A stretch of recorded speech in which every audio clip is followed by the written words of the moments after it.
Hello guys, welcome back to another lovely trading video. In this one we're going to be doing in-depth stock analysis on SPCE. Firstly, why is it up near enough 9% today? It's most likely off the news of bullish view on space tourism, so that's most likely why it looks like SPCE is up today. So now let's go into the technical basis and see what we could see kind of SPCE doing in the near future. So quickly looking at actually we can go to the gap fill first. If we go over to chart, you can see we do have a gap to fill around this $30 area, around $30.05 or $30 to around $31. And around 9% of all gaps get filled, as you can look at any previous one on Virgin, they've all kind of done that. You can see this one filled exactly perfectly before gapping, and then this one gets filled after gaps get filled. So that will be a key level to be looking out for at $30 to $31. Now let's go into standard deviation channels, and we can see kind of like what that's telling us. And looking straight at the 4 hour, you can see it's still considered oversold by a bit, but isn't right at deviation, so you're not most likely going to get that strong bounce that you would usually look for. However, it is considered a not exactly low risk here, but you won't be overpaying. But now we go on to the daily, and this kind of gives us a bit of a different picture, and it shows that we bounce off the first deviation. So this does show us that we will most likely get that bounce we're looking for, and this could signal that we will most likely come up here.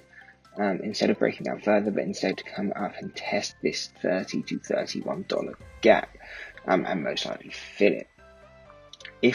When we fill that gap, should I say, and if we continue upwards, we do have price targets of around $40.50, all the way up to around $45.25. Yes, it could go higher, it could go to the 52-week high.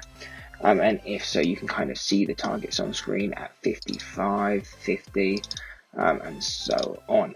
However, we don't really see it happening too much in the near future, for the main reason being is SPCE is coming from a low risk buy entry, which kind of means it's oversold.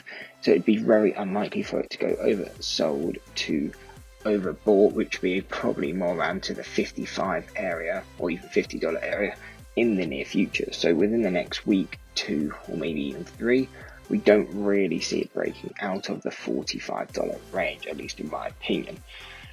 So those would be our key price targets, and if for some reason it breaks down or if it fills the gap and then fades down, we do have a buy entry at 2070. So these deviations will update, so by the time it comes down to that level, it will probably be a lot closer to 2050. So that would be the most realistic low risk buy area that we would hit in the near future. However, if it does break down further, same thing as the upside, you can just look at where these deviations are. We got 1550 at 1075. And on the very low end, like a 560, but that most likely would not happen. So those are our key price targets. Now I'll quickly explain what I do think will happen with SPCE, but if you just wanted price targets, that's it.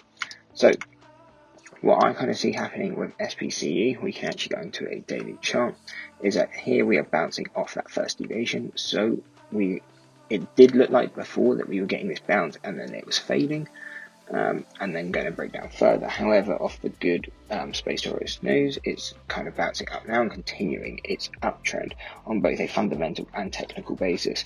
So now it's more likely that it will come in and fill this $30 to $31 gap. So once it comes into this area, then it's a bit more of a question mark on where it will go. Yes, it could continue upwards and come in over time and test the $40 level, and if so, that's most likely where we would start seeing a pullback. However, we could fill this $30 gap, and then that could be kind of the end of the news, because it's not exactly great news. It's not like great earnings or anything like that, which could keep the momentum going. It could just be a one-off article that just gives it a quick push, and then on a technical basis, people see it as a good buying opportunity, comes into the $30 level. People got the move they looked for, they start selling, locking in profits, and then we could see it fade back down to the $24 level and even continue closer down to the $20 level. So if I'm going to be getting long, I'm not getting long until around $21. I may trade on an intraday basis when it comes into the $30 mark, because then we're looking for that $1 gap, but that is quite a bit in a percentage form. If I'm looking to short the stock, or if I'm maybe swing trading, I'm holding along now. If I'm not locking it in at the gap fill, I would be having a price target of around $40. However, that most likely would be a few weeks away at a minimum. So hope you enjoyed the breakdown analysis on SPCE. Hope to see you in the next one, and that's it. Peace.